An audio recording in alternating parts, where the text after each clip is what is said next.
bir tarifle gene buradayız. Tuğçe her zamanki gibi aynen yerinde oturuyor. Ne dedim ben? Sus Tuğçe. Şimdi hallederim seni. Bu sandviçte hallederim. Evet bayanlar. Onunla da aramayacağım ha. Aynen.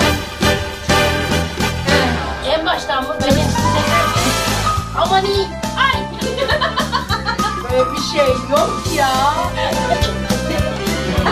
Ha, doydunuz siz, salatayı anneme kakalım.